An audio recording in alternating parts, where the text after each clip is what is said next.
milenial yang memiliki kreativitas yang tinggi.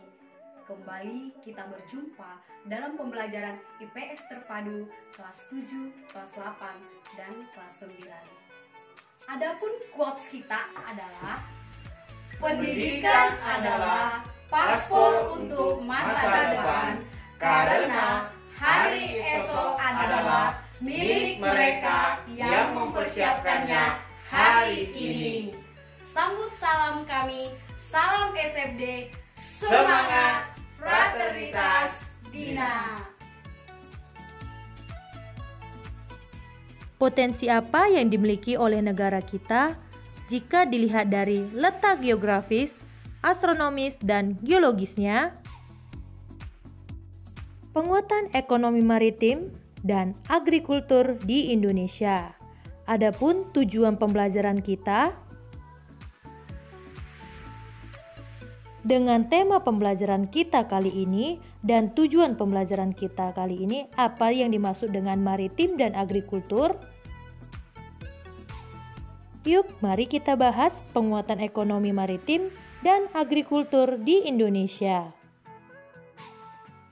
Indonesia adalah negara kepulauan terbesar di dunia yang terdiri dari 17.504 pulau.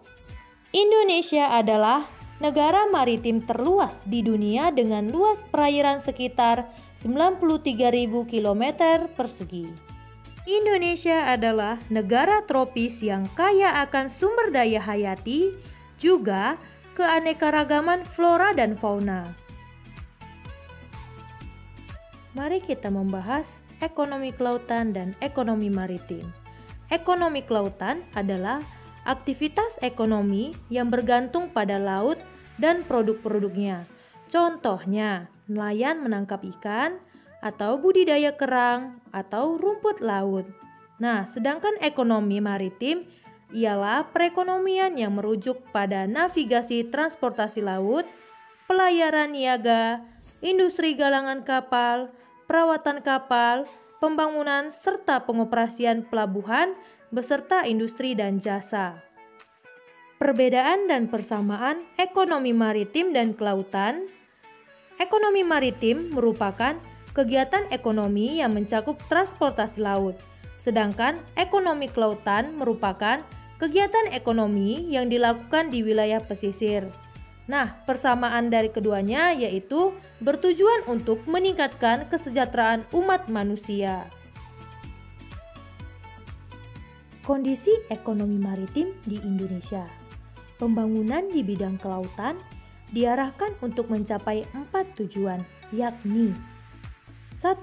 Pertumbuhan ekonomi tinggi secara berkelanjutan. 2. Peningkatan kesejahteraan seluruh pelaku usaha, khususnya para nelayan, pembudidaya ikan, dan masyarakat kelautan lainnya yang berskala kecil. 3. Terpilihnya kelestarian lingkungan dan sumber daya kelautan. 4. Menjadikan laut sebagai pemersatu dan tegaknya kedaulatan bangsa. Selanjutnya, kondisi ekonomi maritim di Indonesia dilihat dari sektor pelayaran, sektor perikanan, dan sektor pariwisata bahari. Sektor pelayaran. Sebagai negara kepulauan terbesar di dunia, industri pelayaran merupakan infrastruktur dan tulang punggung kehidupan berbangsa dan bernegara. Namun, dalam realita, industri pelayaran nasional pada saat ini dalam kondisi belum begitu baik. Sektor perikanan. Potensi sektor perikanan Indonesia sangat besar dan sepantasnya Indonesia menjadi negara industri perikanan terbesar di Asia. Sektor pariwisata bahari. Pengembangan pariwisata bahari diyakini dapat mempunyai efek berganda yang dapat menyerap tenaga kerja, meningkatkan pendapatan masyarakat, mendatangkan wisatawan yang berasal dari luar negeri. Selain itu, pengembangan pariwisata bahari mempunyai dampak positif untuk tumbuh bangkitnya jiwa dan budaya bahari yang dapat memberikan efek berganda dalam mendorong terwujudnya negara maritim yang tangguh. Kebijakan pengembangan ekonomi maritim di Indonesia. 1.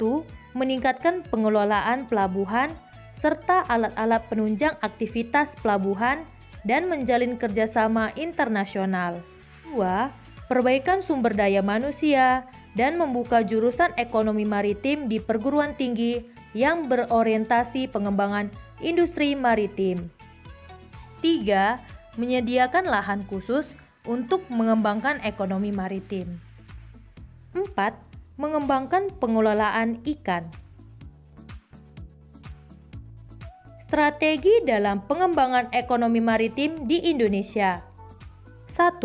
Meningkatkan daya saing dan memperkuat daya dukung dalam ekonomi maritim.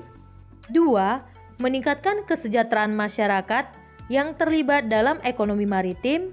3. Penguatan kedaulatan maritim dan pengelolaan sumber daya alam secara mandiri dan berkelanjutan. 4. Pengembangan infrastruktur secara mandiri. Penguatan agrikultur di Indonesia. Agrikultur merupakan kegiatan pemanfaatan sumber daya hayati yang dilakukan manusia untuk menghasilkan bahan pangan, bahan baku industri, sumber energi, atau untuk mengelola lingkungan hidupnya.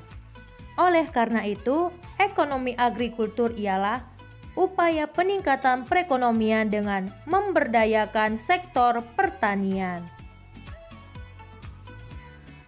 Peran agrikultur di Indonesia.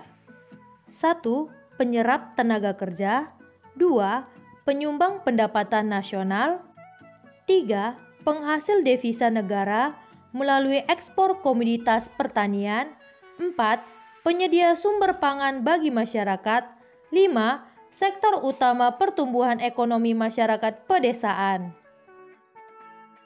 Hambatan pengembangan agrikultur. Pengembangan di bidang agrikultur di Indonesia mempunyai beberapa hambatan. 1. Skala usaha pertanian pada umumnya relatif kecil. 2. Modal terbatas. 3. Penggunaan teknologi masih sederhana. 4. Sangat dipengaruhi musim. 5. Pada umumnya berusaha dengan tenaga kerja keluarga. 6. Akses terhadap kredit, teknologi, dan pasar rendah. 7. Pasar hasil pertanian sebagian besar dikuasai oleh pedagang-pedagang besar sehingga akan merugikan petani. 8. Alih fungsi lahan pertanian menjadi lahan non-pertanian. 9. Kurangnya penyediaan benih yang bermutu bagi petani. Strategi pengembangan agrikultur di Indonesia. 1. Eco-farming. Strategi peningkatan sistem budidaya di sektor pertanian yang ramah lingkungan dan terintegrasi dengan kearifan lokal di setiap daerah Indonesia. Distribusi pupuk secara merata. Strategi ini yakni petani diminta menjumlahkan kebutuhan pupuk untuk kebutuhan tanamannya per hektar selama setahun.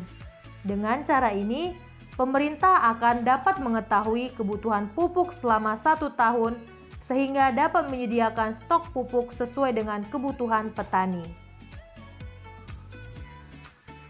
Perbaikan irigasi. Pertanian yang berhasil tidak lepas dari baiknya sistem irigasi yang diterapkan. Oleh karena itu, pemerintah mengusahakan keterjaminan ketersediaan air untuk pertanian dengan perbaikan atau penggadaan irigasi yang baik. Demikianlah video pembelajaran kita kali ini, semoga bermanfaat untuk masa depan kita. Tetap semangat dan be positive thinking.